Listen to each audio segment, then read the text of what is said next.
Hello and welcome to a fun and exciting lesson on exponential growth. My name is Mr. Bean, and we're going to start off this lesson with a little story. Once upon a time, there was a beautiful princess named Kellerina. Okay, maybe not so beautiful. This princess had been kidnapped by an evil dragon named Dragonbrust. Roar! Okay, yeah, maybe not so evil. Kellerina's father was the king, King Von Sully. King Von Sully offered a very considerable sum of money to anyone in the kingdom that could rescue his daughter from the evil dragon. There was one such brave hero in the kingdom, willing to risk life and limb, Signor Bino, who was...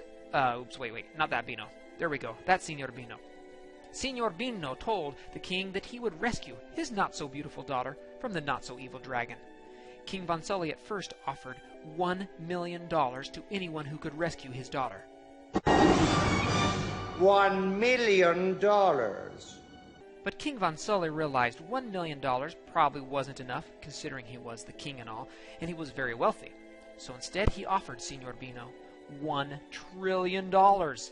That's the same as having 1 million millionaires offer all of their money. Now Signor Bino went to the king and said, "Sire, I don't want to take advantage of your generosity, so being the good person that I am, I have another idea for my payment.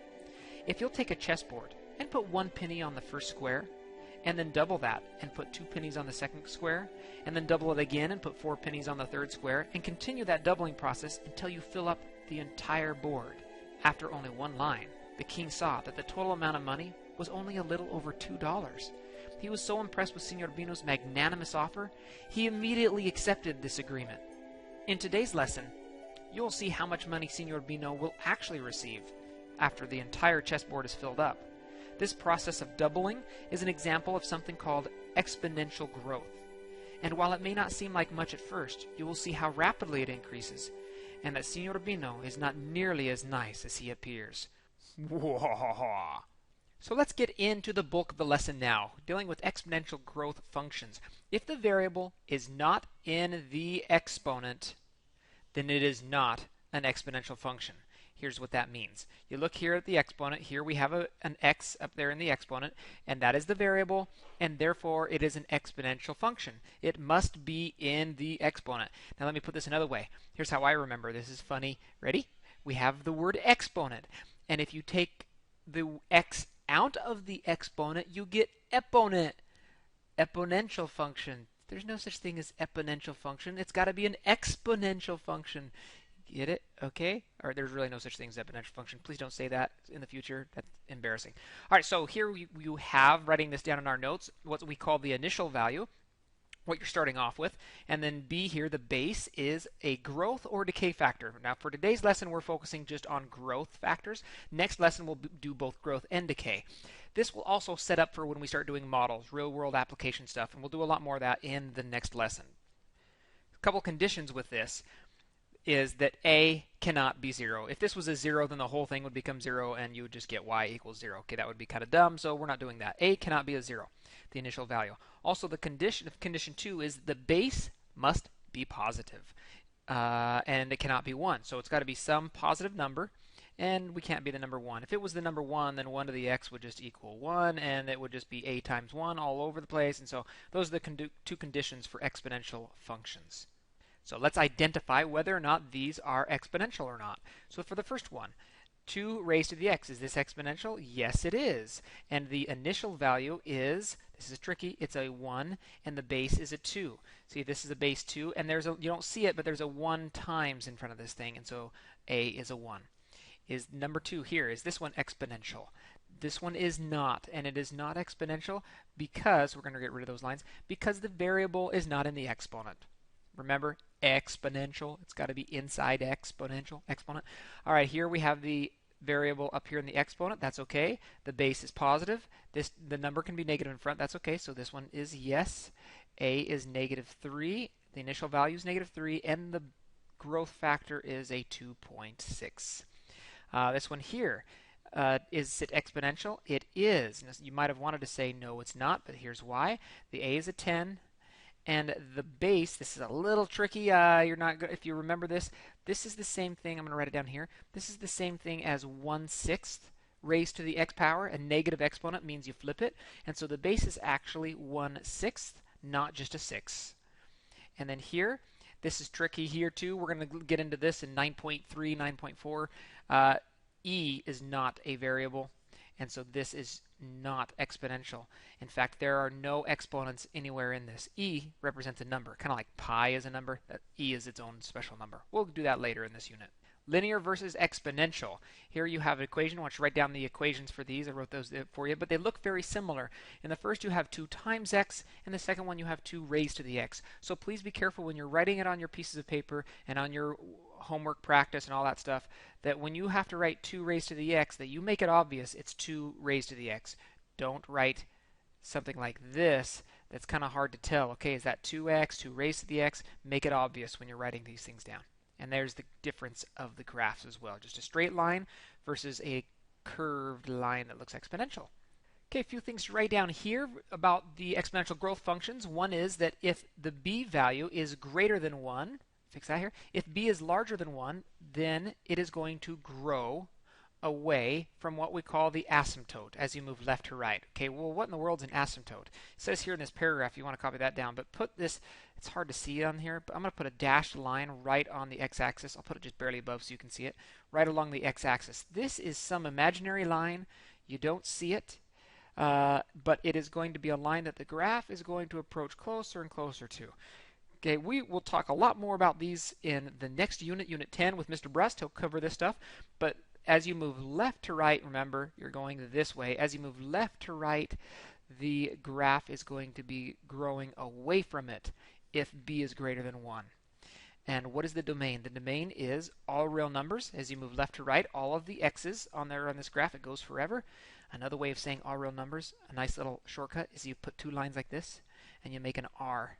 This represents all real numbers. Then you don't have to write out the word all real numbers every single time. The range is the y values of this graph, and all the y values are y is greater than 0.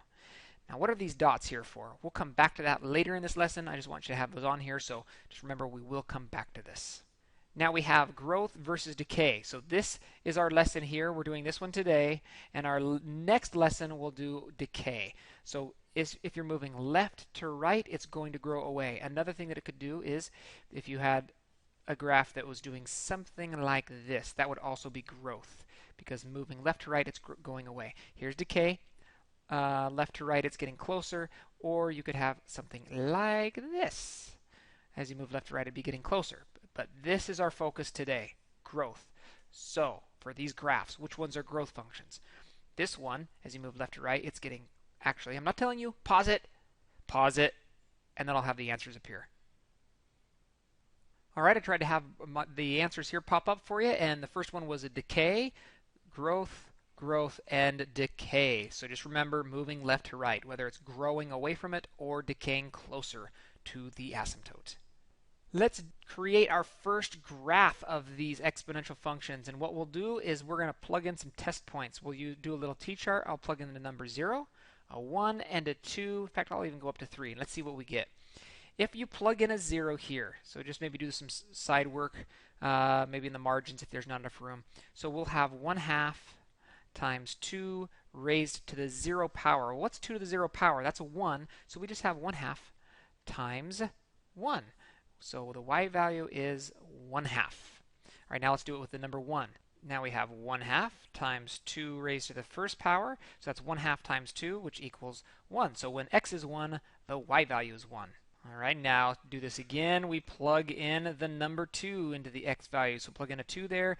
We get 1/2 times 4, and half of 4 is a 2. Next one, we have 1/2 times 2 raised to the third power. And let's see here, that means 1/2 times 2 to the third is 8. Not 6, it's 8. And then half of 8 is a 4. All right, so now we have some values that we can plug into this graph. So we go 0, 1/2, and I'm going to switch colors. There we go, a little bit easier to see. 0, 1/2, 1, 1, 2 and 2, 1, 2, 3, 3 and 4.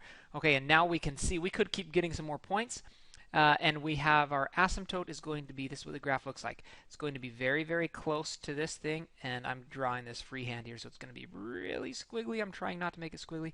And then you start growing up like this, and it grows really fast as you move left to right. That is what this graph looks like. What is the domain? We have all real numbers, all of the x values from left to right forever and ever. And then the ranges are all of the y values that are larger than the asymptote. And the asymptote in this case is the x-axis. See, it's y equals 0 is the x-axis. And so it's above that line. We put y is greater than 0. All right, first one down.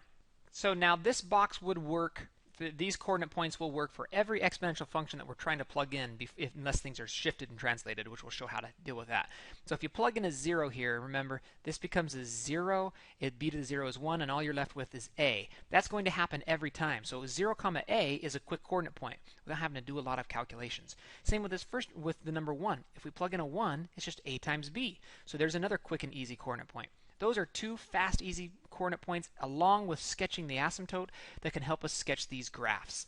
If we wanted to add another one, you could put this 2 comma ab squared.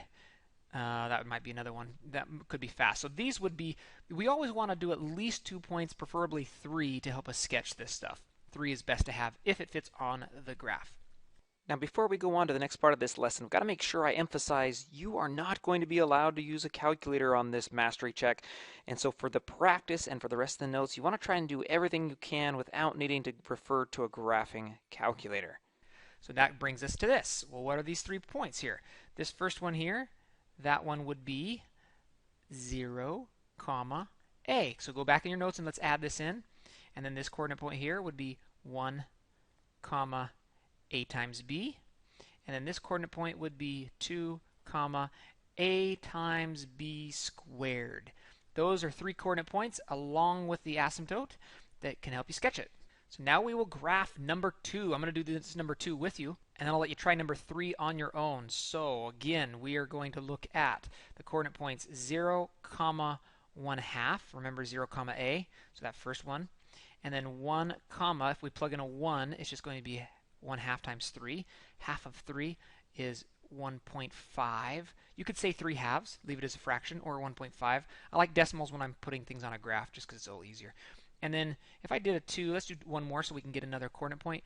So 3 squared is 9, and then half of 9 is 4.5. So let's graph them. Switch to my red. 0 and a half. 1 and 1.5. And then 2 and 1, 2, 3, 4 and a half. Okay, so there's our coordinate points. We have our asymptote over here on the left, so it's really close to the x-axis. And then, ooh, much better. Oh, I spoke too fast. I was about to say that was nice and smooth. So it almost looks like a straight line on the left, and then it starts to curve up, and hopefully yours looks better than mine. All right, there's our graph. What is the domain? I'll put arrows on the end here. Goes forever. The domain is all real numbers because it's going off forever. And the range will be all of the y values that are greater than 0. All right, done. Let's try number 3. Before you start it, I'll at least give you this hint. What does a equal and what does b equal? A is equal to -1 and b is the base. B is a 2. So start with that. See if you can graph this one. I'll have the answer appear here in just a second. And there's your answer to number 3. I plugged in a few different points, not just the 3, but then the 3, -8, just to give you an idea where it would be off this graph. This time, because it was negative in front, it's below the x-axis. The domain's all real numbers. And then be careful here. The range was now y is less than 0 because we're underneath the asymptote. Now on to the fun with translations. H and K, this is just like stuff we've been doing all year. We did this with absolute value graphs. We did this with quadratic functions. We keep shifting things, square root graphs, all that stuff. When it's inside the exponent with the x, we're shifting it the opposite way of what you'd expect. So if it says a minus, then we're shifting it right. If it's here on the outside, though, plus k would mean up. So we're shifting it horizontally, left and right, h units, and vertically up and down by k units. Let's do it. So here's our first one. My recommendation is to start off with what were the original points before we shift them. So 0, comma, A would be a 2. Okay, don't worry about this minus 1, minus 4 yet. We're going to completely ignore that stuff for just a minute. Just look at this 2 times 3 raised to the x, and then we'll deal with the other things. So 0, 2. And then we're going to shift that. We'll worry about the shifting in a minute. And then we have a coordinate point of 1, 6, because it's a times b, and then we'll shift that. And then we have a coordinate point of 2, let's see, 3 squared. If we do 3 squared times, that's 9, times 2, 18. Woo, that's a big number, 18. And we're going to shift that. All right, so now what is our new coordinate point? Let's write this in red so it stands out. So what we're doing is we're going to add 1 to the x values because we're shifting right. So I'm going to put a little plus 1 up here, plus 1 to all these x values. And then we're going to subtract 4 from the y values because we are going down. So then we go a minus 4 to the y values. So my new coordinate points now are going to be, all the x values are added 1. This one becomes a 2. This one becomes a 3. And my y values, I subtract 4 from them. So now I have 2 minus 4 is negative 2. I subtract 4 from 6, I get a positive 2. Subtract 4 from 18, and you get a 12. Now this coordinate point, this last one, that's going to be way off my graph, but that's okay. These other two can help me. So now let's do this. First thing, maybe in the side of your notes, great place to write this. When you've shifted things, my recommendation is 1, 2, 3, 4. Draw the vertical asymptote, not vertical, excuse me, this horizontal asymptote. Do that first because the asymptote is kind of like your guide to help you know the boundary of your graph. And then we can plug in these points. So we're going to go over 1 and down negative 2. There's one of the points. And where's my next one? 2, 2. So 1, 2, 1, 2. And then if I could go 3, 12, it'd be way off the grid, way up here somewhere. 3, 12. So then I have my asymptote. It's going to be going right along the asymptote, and then it curves up pretty sharp here. It's going to go up really steep, and oh, it's just really hard to make this straight with this electronic pin here. All right, there we go. There is my graph. Domain, easy peasy, all real numbers. That's what it always is for exponential functions. But the range is different. Its y is greater than, because it's above the asymptote. But what's this asymptote? It was shifted down 4, so its y is greater than negative 4. All right, we're done with all of the skills portion of the lesson. Let me go back and talk about real quick our poor Princess Kellerina. What's going on with her, and what's happened with the money that Senor Bino was trying to get. So if you remember our little chessboard that we had, so how much money was there? Well, we need a formula. You don't need to write this part down. Let's just kind of watch this for a second. Here's the formula that would work with this situation. There was 1 penny that we're starting with on the first square, and we're doubling it. Now this x minus 1, don't worry too much about it, but the x represents what square number we're on. If we plug in a 1 here, that would be the first square, because we're not doubling it yet, so we need this to be a 0, so we haven't doubled it. On the second square, we're doubling, so don't worry too much about this. Here's the formula. If we then plug in 64, because there's 64 squares, we'd get how much money is just on the last square. So if we do this, plug in our trusty calculator, we get some crazy thing like this. 9.223 times 10 to the 16th power. How big is that? 92 with a bunch of other numbers behind it. Look how long that is. That's $92 quadrillion. That's how much is right here on the last square alone. Half of that would be here. Senor Bino would have, basically he's bankrupting the entire kingdom. So poor King Von Sully did not really get a good deal out of that. He thought he did. That's how fast exponential growth can make things get larger, that fast. $92 quadrillion on the last square. Awesome. That's a lot of money. All right, that's the end of our lesson. Good to be with you, teach you about exponential growth functions. This is Mr. Bean signing off. Rock that mastery check, and I'll see you in the next lesson.